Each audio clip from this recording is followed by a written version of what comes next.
चलिए ये शुरू करते हैं, बेसिक प्रॉपर्टीज ऑफ कॉन्ग्रुएंट्स। आपको लगेगा कि अलजेब्रा जो अभी पढ़ी थी लगभग सारी चीजें वैसी ही है।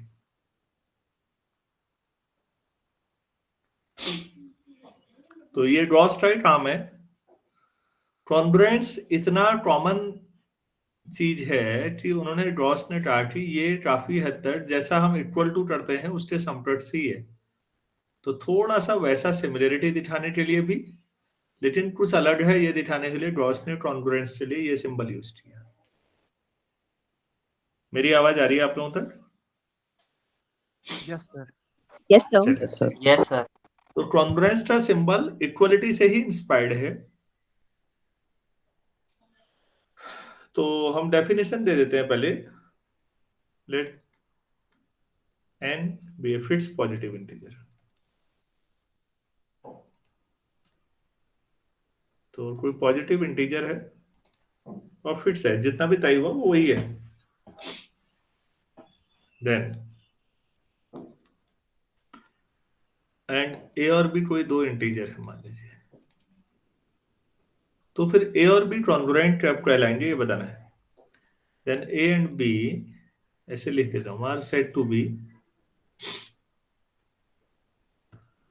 Congruent modulo m, congruent modulo n, sorry n लिखा है तो n हो गया। ये चीज बोलने में ये आपको याद रखनी है, कॉन्ग्रुएंट मॉड्यूलो n आप बोलेंगे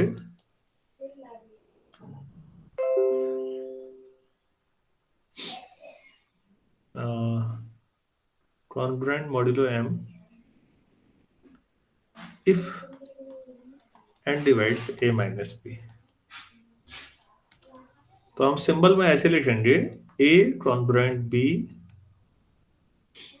modulo n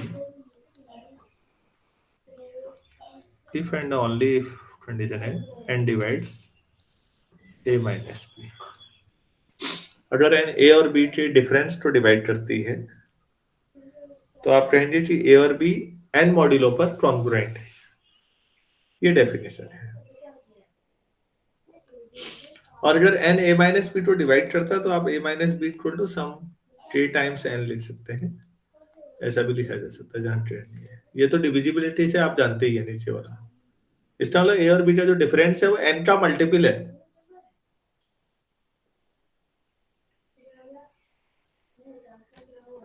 एग्जाम्पल समझते हैं, शायद तब ज्यादा अच्छा समझ में आए। 11 कॉन्ग्रुएंट मॉड्यूलो 10 लेना है तो 1 ले सकता हूं, सही है? Yes sir. क्योंकि जो 10 है वो 11 माइनस 1 को डिवाइड करता है। क्या मैं 1 कॉन्ग्रुएंट 11 लिख सकता हूं?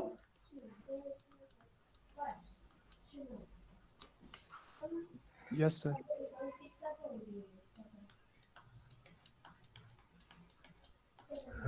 ये भी सही है, -10 को 10 डिवाइड करेगा, कोई दिक्कत नहीं। सभी बच्चों को ये बात समझ में आ रही है? Yes sir. Yes sir. A जो है वो बी के कॉन्ग्रुएंट है तो उल्टा भी बोल सकते हैं आपकी बी ए के कॉन्ग्रुएंट होगा। और as a relation in mathematics ये सिमेट्रिक रिलेशनशिप, बल्कि मैं ये बताऊंगा कि इक्विवेलेंस रिलेशन बनाएगा। Relation of congruence modulo n जो है वो इक्विवेलेंस रिलेशन है। तो इक्विवेलेंस क्लासेज में पार्टीशनिंग होगी, ऐसे टूटेगा।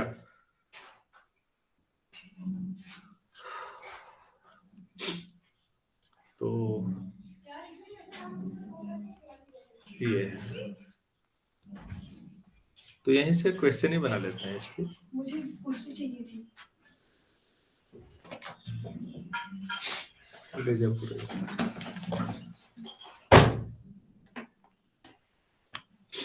हम इसको एज ए क्वेश्चन कैसे लिखें? प्रूव दैट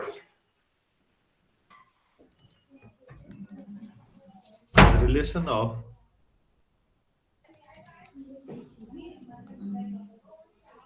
relation यहाँ से है, congruence modulo n is an equivalence relation.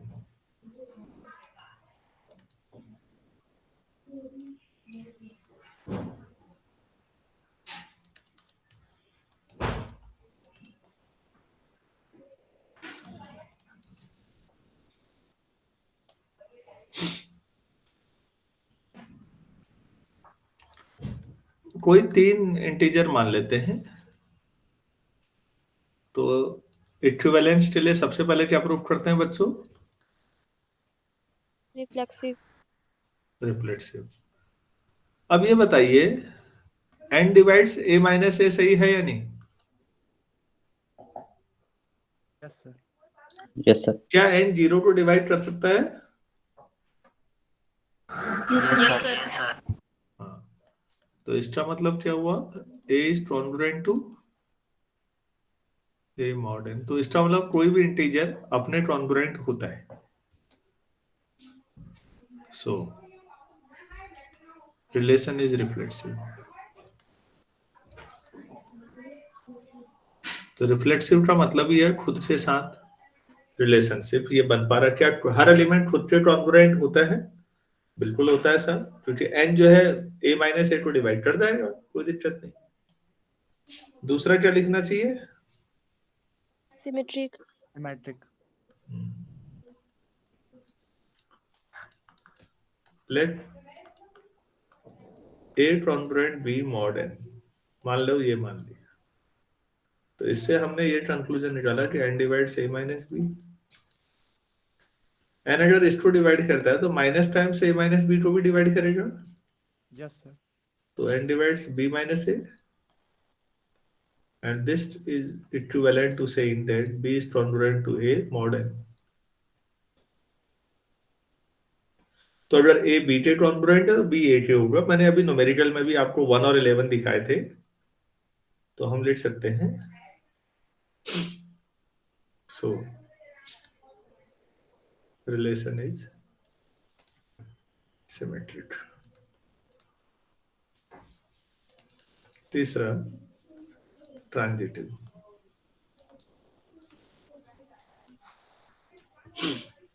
Late a be congruent to b modulo n and b is congruent to c modulo n। This implies n modulo a minus b and n modulo b minus c। अगर n इसको भी divide करता है और इसे भी, तो इनके लीनियर कॉम्बिनेशन को भी करेगा, मतलब सम को भी करेगा।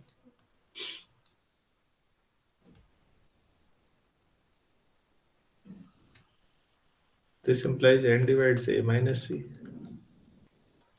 This implies a is congruent to c modulo n। अगर आप a b के कॉन्ग्रुएंट है और b c के, तो a c के congruent.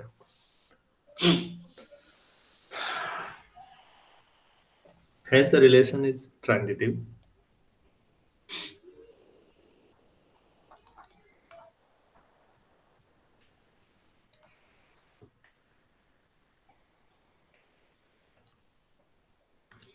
Hence relation of relation यहाँ of congruence modulo n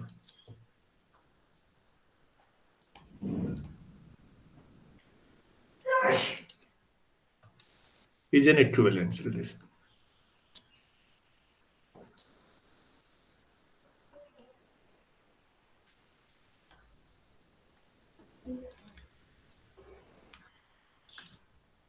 So it will partition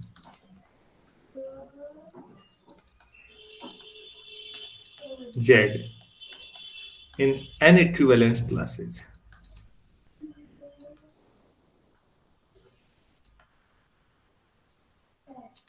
हम वहाँ रेसिड्यू क्लासेस बोलेंगे इनको ग्रुप थ्योरी में।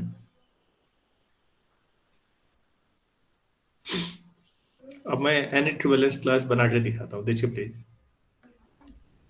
जेड आपके पास -4 -3 -2 -1 0 1 2 3 4 एंड सो ऑन। तो 1 की इक्विवेलेंस क्लास इसको ऐसे दिखाते हैं, कई बुक्स में ऐसे भी लिखा होता है। इसका मतलब है वो सारे इंटीजर सच दैट जिनके 1 is congruent to X modulo N, जो 1 के साथ कॉन्ग्रुएंट है। तो बच्चों इसका मतलब वो सारे नंबर जिनमें से, तो आप इसे भी लिख सकते हो कि एक्स कोई भी इंटीजर होगा such that N divides 1 minus X या एक्स माइनस 1, एक ही बात है। तो वो बताओ इंटीजर जिनमें से 1 कम कर दें तो फिर एन उसको डिवाइड कर दे, तो क्या क्या आएगा जरा बताओ तो।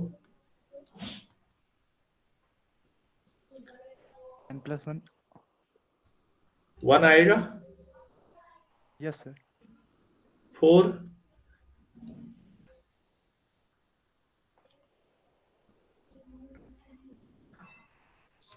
4 -1, अरे सॉरी एन है ना, यस एन दिमाग में 3 भरा हुआ है, तो ऐसा करते हैं ना मॉड्यूलो पे, एन की जरूर एग्जाम्पल ले लेता हूँ।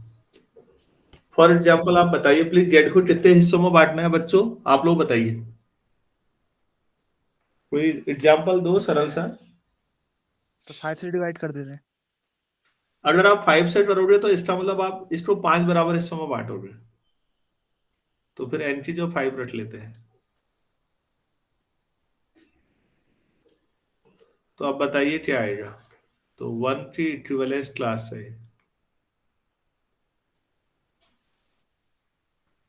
इसमें क्या क्या आएगा।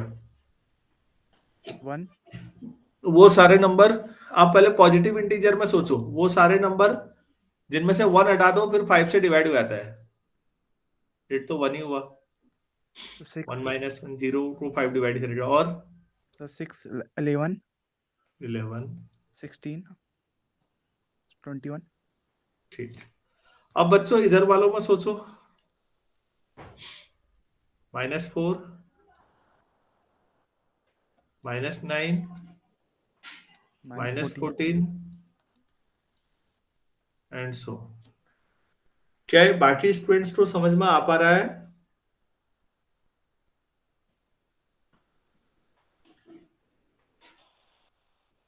Yes sir. अरे नहीं आ रहा है तो नहीं आ रहा बोलना तो सीखो भाई। अगर आ रहा है तो हाँ बोलने का रजिस्टर कर दो, नहीं आ रहा है तो नहीं आता है बोल दो, कोई दिक्कत नहीं।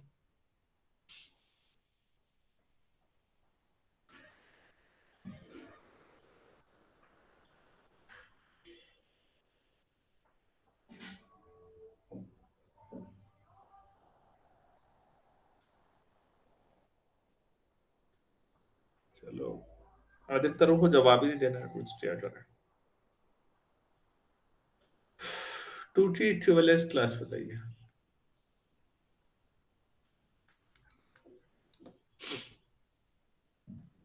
से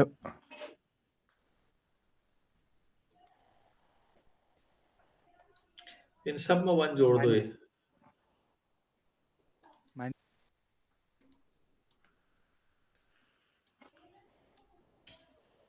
3 की इक्विवेलेंस क्लास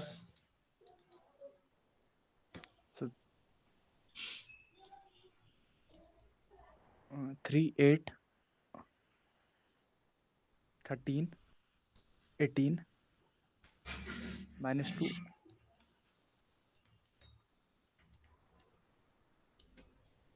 4 की इक्विवेलेंस क्लास 4 9 14 -1 -6 5 की इक्विवेलेंस क्लास 5 10 15 0 -5 -10। अगर शुरू में जीरो टी इक्विवेलेंस क्लास बोलता तो 5 की जो इक्विवेलेंस। जीरो का मतलब एच टी जो जीरो रख लो।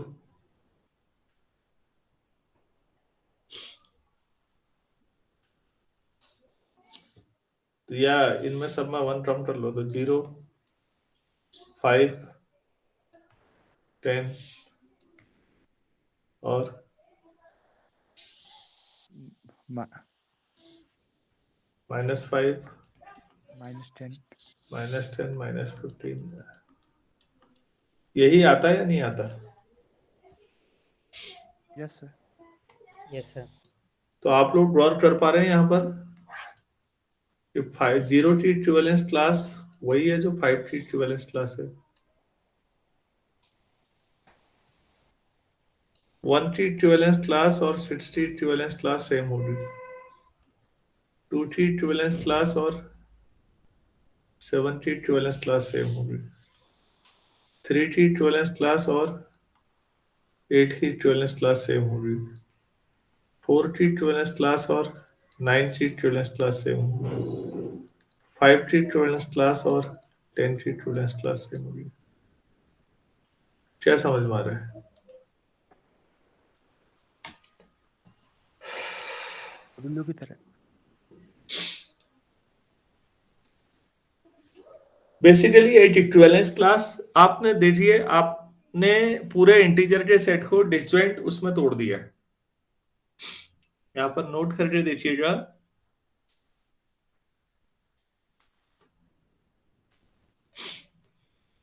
पहला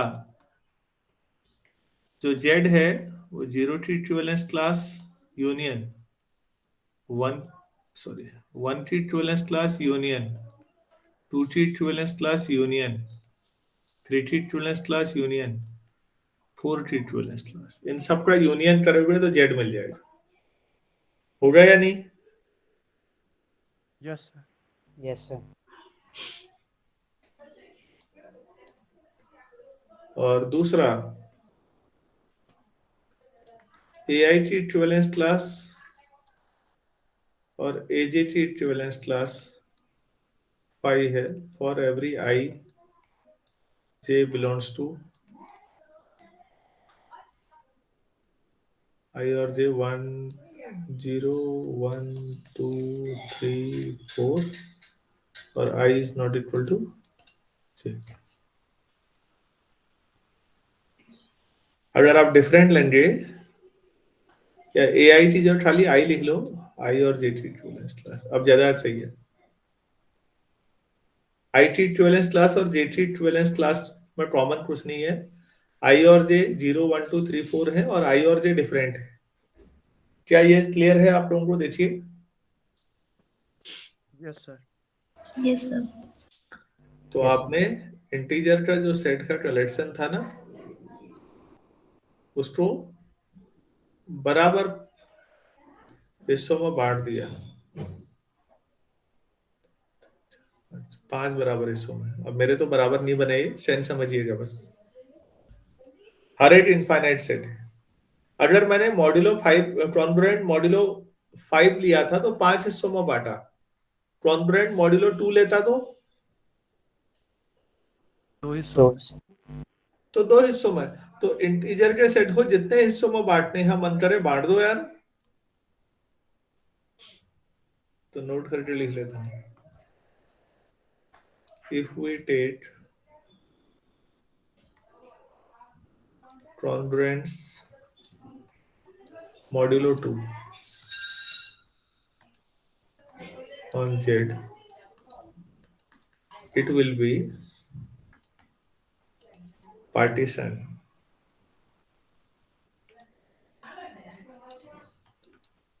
into even and odd integers। दो हिस्सों में बढ़ेगा, एक में सारे even आ जाएगा। मान लो इसी को प्रूव इट कर दिया तो प्रूव कर लेते हैं भाई।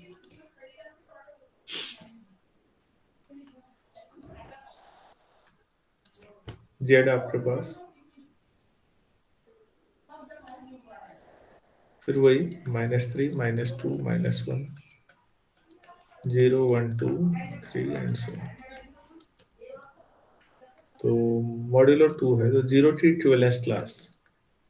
इसका मतलब है वो सारे इंटीजर जो 0 के कॉन्ग्रुएंट है, मॉड्यूलो 2 लेना है इस बार। तो इसका मतलब क्या हुआ, वो सारे इंटीजर जहां 2 डिवाइड्स x माइनस 0, तो x माइनस 0 तो x ही हुआ। तो जिनको 2 डिवाइड करता है, बच्चों जिनको 2 डिवाइड करता है उनको कैसे लिखोगे, आप ही लोग बताइए। T1 सर 0 2 0 2 4 -2 -4 -6, तो सारे इवन आ गए या नहीं। Yes sir. और अगर आप 1 की इक्विवेलेंस क्लास लें तो इसका मतलब वो सारे जो 1 के इक्विवेलेंट है, तो x कॉन्ग्रुएंट टू 1 mod 2। इसका मतलब वो सारे इंटीजर्स 2 डिवाइड्स x माइनस 1।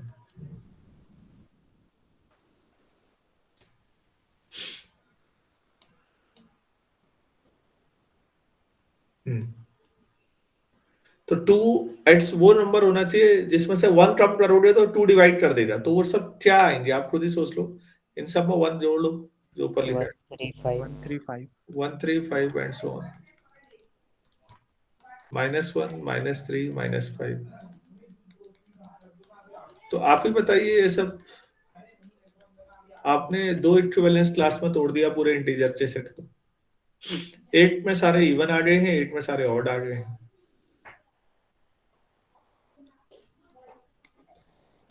तो जो जेड है वो 0 की इक्विवेलेंस क्लास और 1 की इक्विवेलेंस क्लास का कॉम्बिनेशन है, और 0 की इक्विवेलेंस क्लास और 1 की इक्विवेलेंस क्लास में कॉमन कोई भी नहीं आएगा, आप देख लीजिएगा।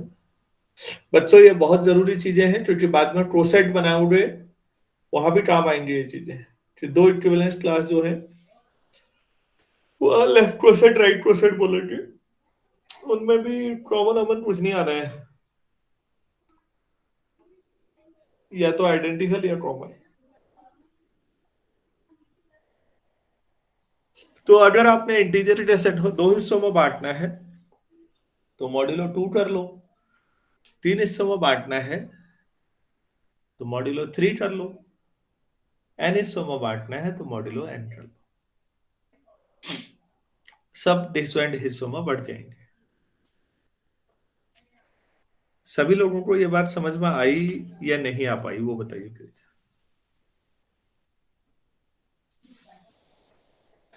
मेरे ख्याल से तो सब एक ही जैसी कहानी चल रही है, अलजेब्रा में भी नंबर थ्योरी में भी।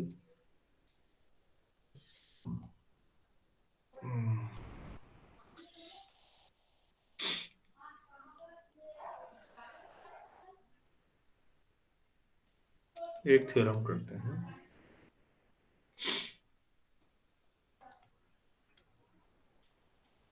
For arbitrary integers a and b, a congruent b mod n if and only if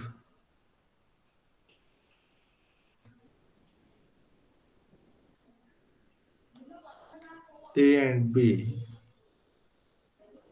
leave the same remainder, same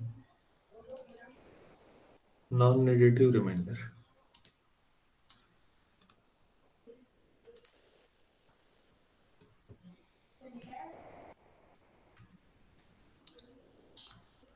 when divided by n।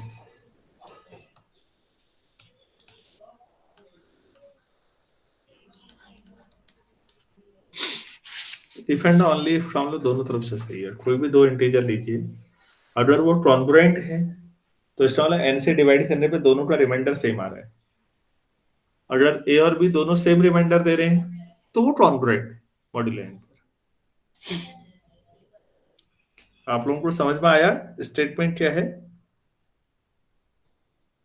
Yes sir. चलो ठीक है, तो हम मान के चलते हैं let a congruent B mod n है, तो इसका मतलब हुआ कि a minus b divided by n हो जाएगा। तुम ये बताया भी था मैंने, a minus B equal to some k times n हो जाएगा। Yes sir.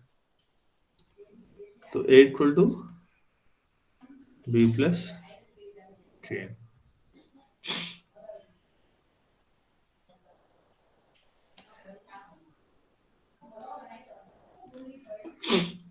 अच्छा, इसको हम वन मान लेते हैं। सपोज अब हम बी को डिवाइड करते हैं एन से, तो मान लो कुछ रिमाइंडर आएगा। सपोज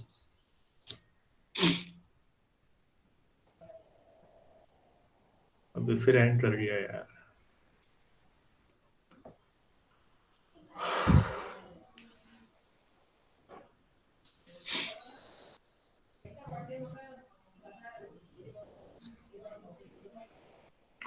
सर हिल ही नहीं रहा।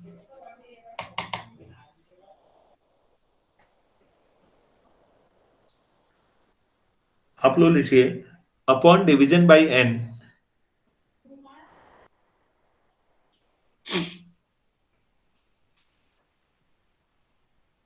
अपॉन डिवीजन बाई एन लिखा आप लोगों ने। Yes sir. Comma b leaves और रिमाइंडर स्मॉल आर।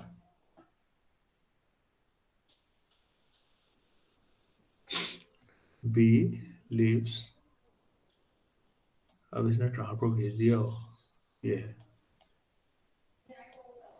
मिल गया। सपोज चलिए यार मैंने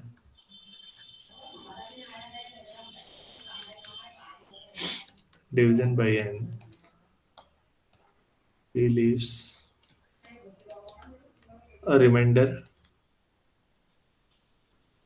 आर, तो एन से डिवाइड कर रहे हैं आप बी को। सपोज कोई क्वोशेंट आया और लास्ट में आर आया, तो यहां से आप ही बताइए, this implies B equal to क्या लिखूं, Q N plus R, yes sir. और जो आर रिमाइंडर होगा वो एन से तो छोटा ही होगा ना भाई। Yes sir. सो अगर बी ये है तो इक्वेशन वन से a equal to b plus k n, b t जो लिख दिया मैंने, q N plus r plus k n equal to q plus k times n plus r. तो अब आप ही बताइए, एन इसको तो पूरा ही डिवाइड कर जाएगा, तो ए से डिवाइड करने पे रिमाइंडर कितना देगा? अगर so if we divide A by N, अगर एन से डिवाइड करोगे ए को, इसका मतलब एन से डिवाइड करोगे राइट हैंड साइड को, ठीक है, तो रिमाइंडर कितना आएगा? 0। अरे ये तो डिवाइड हो जाएगा, आर तो रहेगा, यस सर। रिमाइंडर क्या आएगा? आर। आर। तो अगर बी का रिमाइंडर आर है, तो ए को भी अगर एन से डिवाइड करें तो रिमाइंडर आर ही आ रहा है, तो ये यही प्रूफ करना था एट साइड से। Yes sir.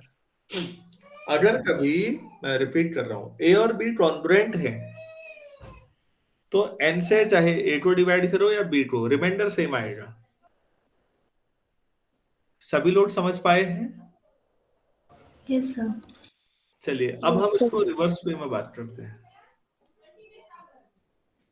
Conversely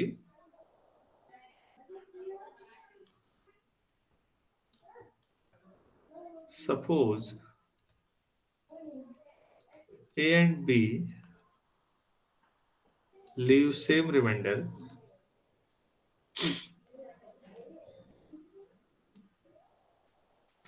R when divided by n.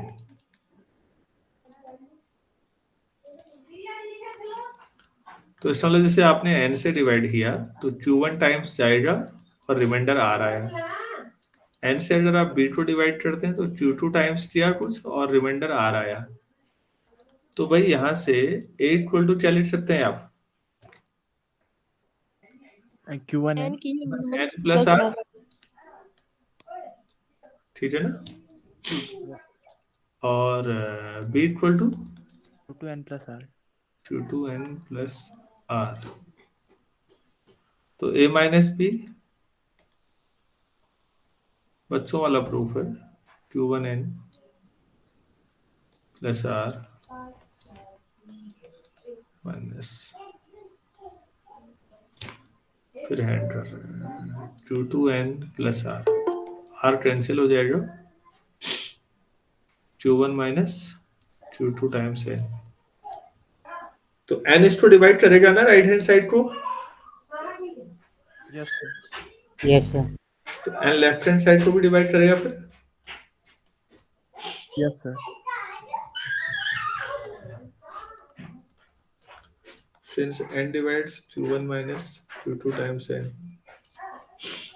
इसका मतलब n divides a minus b। और हमने डेफिनेशन में लिखा था अगर ऐसा है तो इसका मतलब a is congruent to b modulo n। तो दो नंबर कॉन्ग्रुएंट हैं तो उनके रिमाइंडर सेम आएंगे n से डिवाइड करने पे, और रिमाइंडर सेम है तो वो दोनों कॉन्ग्रुएंट है।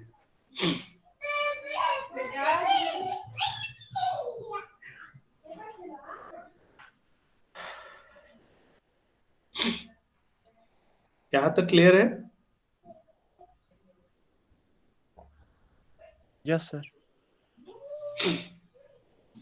तो कॉन्ग्रुएंस में मैंने को यहां तक बताया। चलिए हम आगे बढ़ते हैं।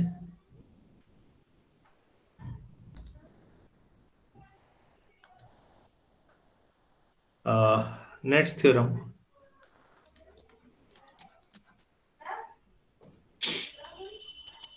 let n greater than 0 be fixed and ABCD integer है कोई, देन कुछ प्रॉपर्टीज हैं। तीन तो मैं रिलेशन के नाम पे बता चुका हूं, तो उनको तो मैंने लिख रहा हूं इक्विवेलेंस वाला,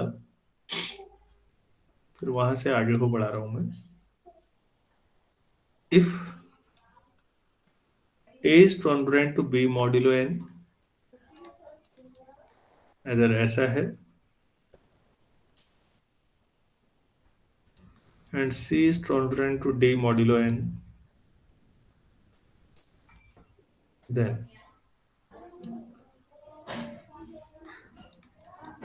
A plus C congruent to B plus D modulo n, and AC congruent to BD modulo n।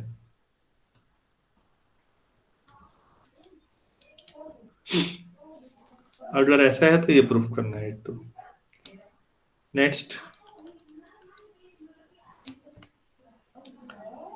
If A congruent to B modulo n, then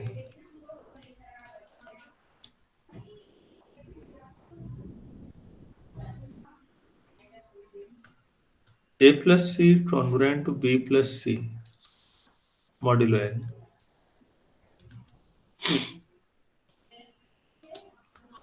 and AC congruent to BC modulo n। एक बात बताइए, इन दोनों में अंतर क्या है?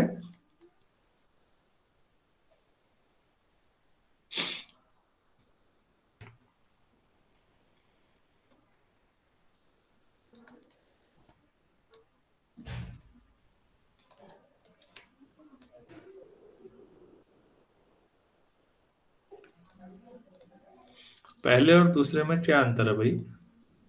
Sir वहाँ C D के कॉन्करेंट भी है, पर पर सेकंड में ए प्लस सी और बी प्लस सी कॉर्गुन ए खाली बी की कॉन्ग्रुएंट है।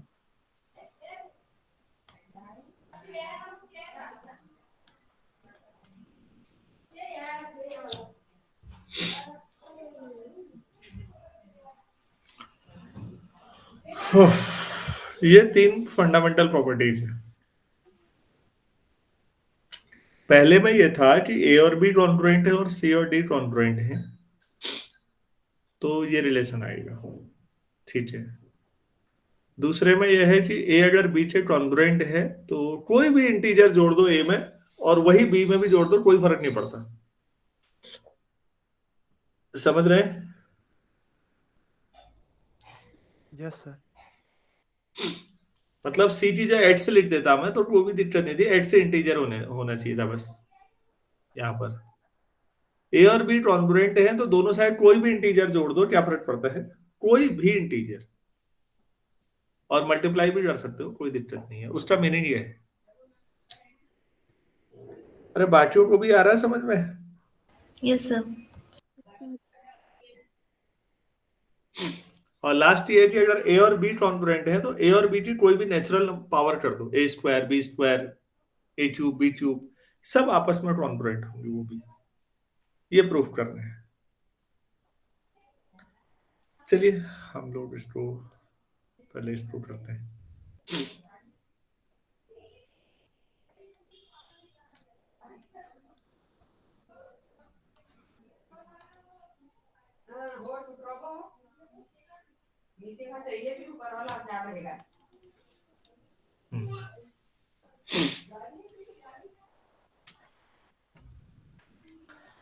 आप लोग कर सकते हैं पहला।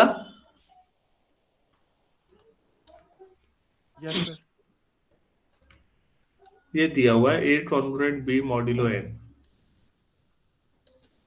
तो इसका मतलब हुआ कि n divides a minus b, या a minus B equal to k1 times n, या a equal to b plus k1 times n.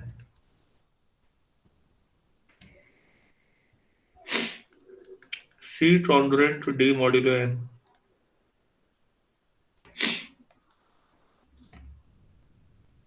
तो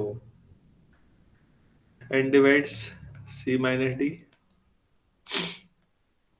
और c minus d equal to k2 times some n, तो c equal to D plus k2 times n.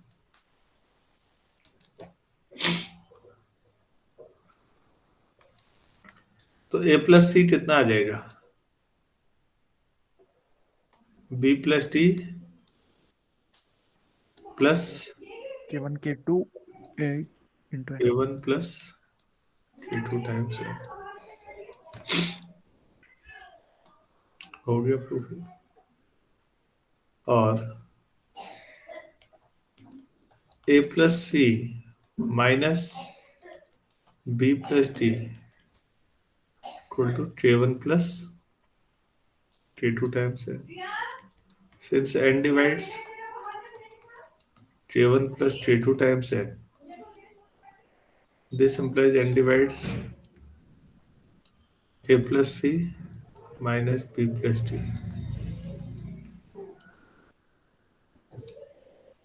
तो n ऐसा divide कर रहा है, इसका मतलब a plus c is congruent to b plus d times modulo n। Proof हो गया।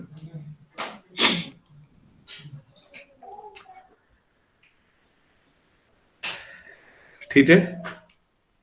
Yes, sir. Yes, sir. Yes sir. अच्छा, और सेकंड पार्ट भी करना है इसका। तो बच्चों ए सी इक्वल टू ए ये है आपके पास, सी ये है, b plus k1 n d plus k2 n, multiply कर देते हैं तो b d plus k1 d N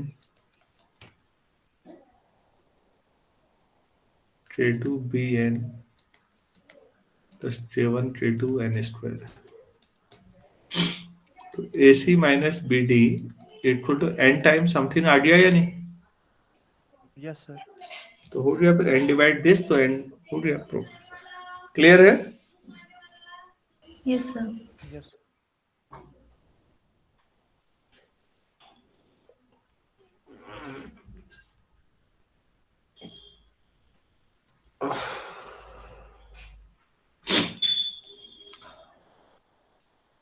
यहाँ पर बच्चों हमें एक नोट लगाना पड़ेगा।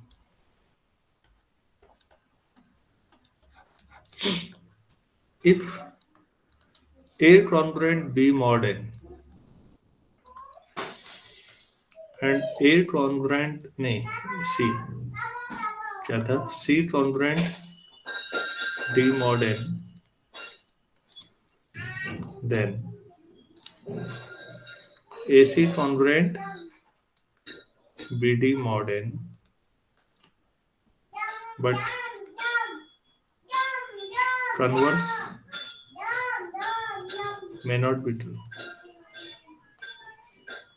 अगर अलग अलग कॉन्ग्रुएंस है तो प्रोडक्ट का कॉन्ग्रुएंस तो ठीक है, लेकिन अगर प्रोडक्ट का कॉन्ग्रुएंस है तो ऐसे अलग अलग कॉन्ग्रुएंस होना जरूरी नहीं है। अरे भाई क्या कह रहा हूँ, समझ में आ रहा है इसमें? Yes sir. Yes, sir. लिखा है। अब आप कहेंगे ऐसा कोई एग्जांपल देना पड़ेगा हमें।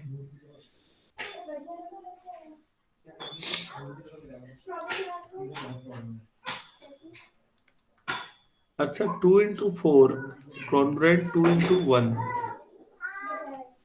मॉड्यूलो 6 सही है या नहीं?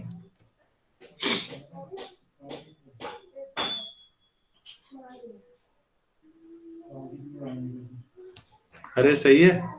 Yes sir. Yes, sir. क्या इससे आप कह सकते हो 4 is congruent to 1 मॉड्यूलो 6?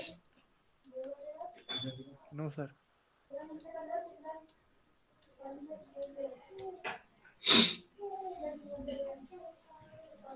हो गया। प्रोडक्ट है तो आप ऐसे अलग नहीं कर सकते बच्चों, ये बहुत महत्वपूर्ण चीज है। हाँ, अलग अलग कॉन्ग्रुएंट है तो प्रोडक्ट का कॉन्ग्रुएंट तो होगा ही होगा, इसमें डाउट नहीं है।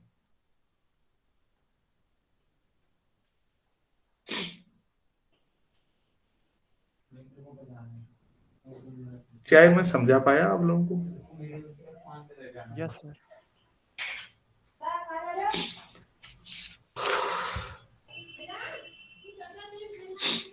अच्छा,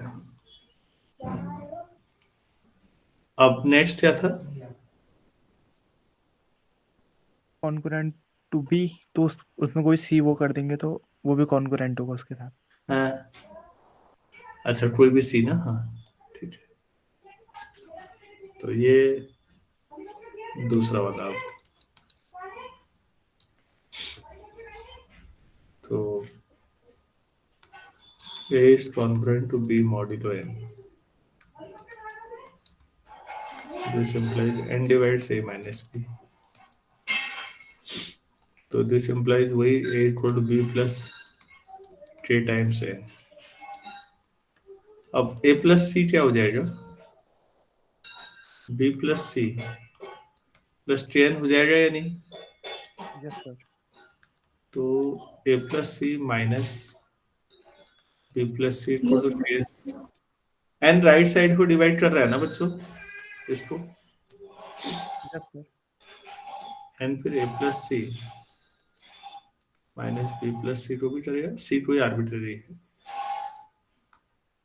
तो इसका मतलब A plus C is congruent to B plus C modulo n। Proof हो गया। ऑल्सो AC A का मतलब हुआ B plus Kn times C to BC plus KC times n। ये भी तो वही आया, AC minus BC KC times n, तो n राइट साइड को डिवाइड कर रहा है, n उसको भी करेगा, तो यहाँ से AC is congruent to BC modulo है ना।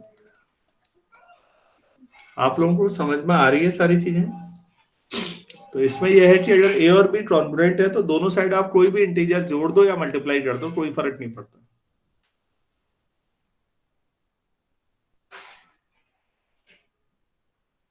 ठीक है ना? Yes sir.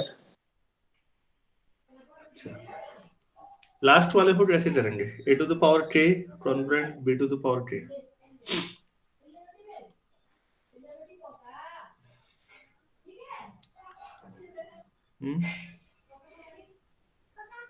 PMI yes sir.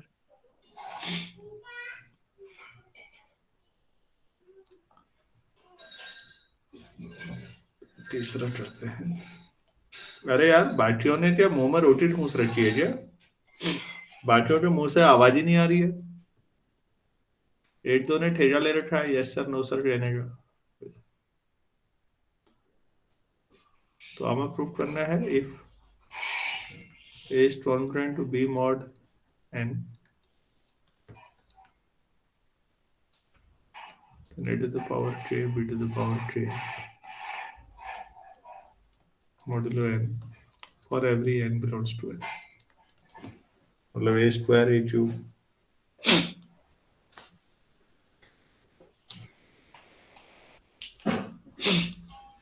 ये प्रूव करना है तो पीएमआई से यूज करेंगे। We use PMI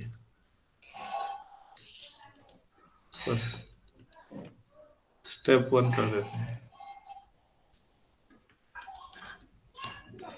since A congruent to B modulo N, ये दिया हुआ है, इसका मतलब result is true for k equal to 1। Yes sir. मतलब ये गिवन है ना, k इक्वल टू 1। फिर suppose that result be true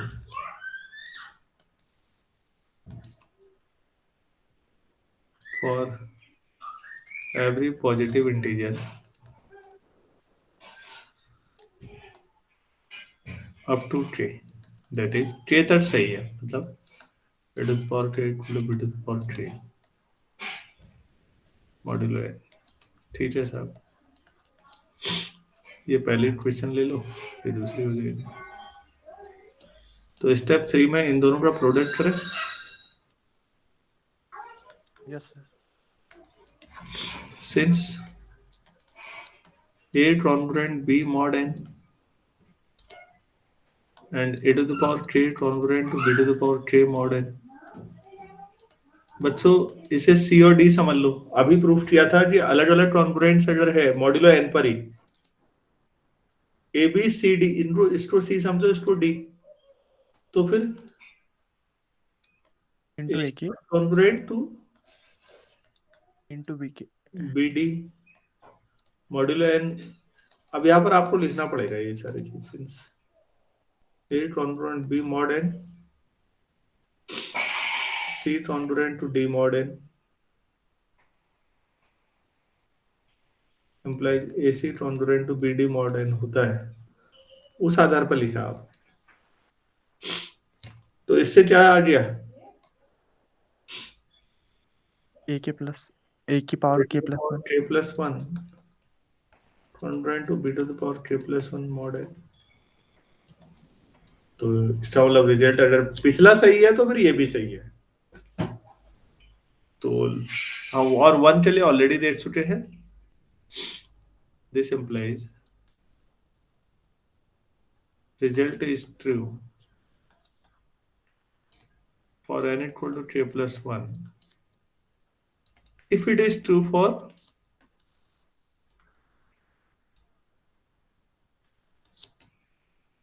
n equal to k,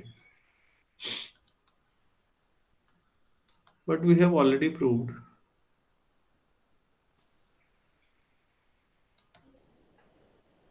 that the result is true. तो रटी रटाई लाइन है। For n equal to 1 hence by PMI result is true for every k which is natural number.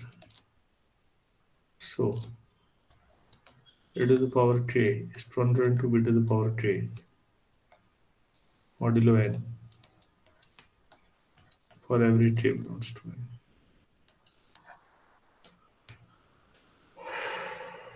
तो हमने PMI से ये भी कर दिया।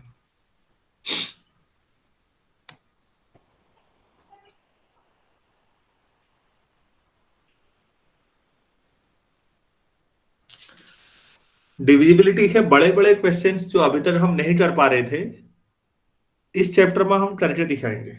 बहुत बड़े जो प्रैक्टिकली नहीं हो पाएंगे वैसे, वो सब यहां हो जाएंगे। तो अभी इतना ही करें, फिर आगे एक दो थ्योरम और हैं कुछ, फिर जीसीडी और कुछ चीजें जोड़नी है, नेक्स्ट क्लास में करते हैं। फिर पहली आपकी एक्सरसाइज आ जाती है, इसमें हो जाएगा। यहां तक किसी को कोई डाउट है, कोई चीज समझ में आज नहीं आ पाई है तो बोलिएगा प्लीज। ये सारी चीजें आई जो पढ़ाया आज? Yes sir. Yes, sir. Yes, sir. ठीक है बच्चों, अभी इतना ही करते हैं। Yes sir. ठीक है ना? फिर आपको थोड़ी देर बाद नेक्स्ट क्लास हम लोग लीनियर अलजेब्रा पे। कुछ पूछना तो नहीं है किसी को?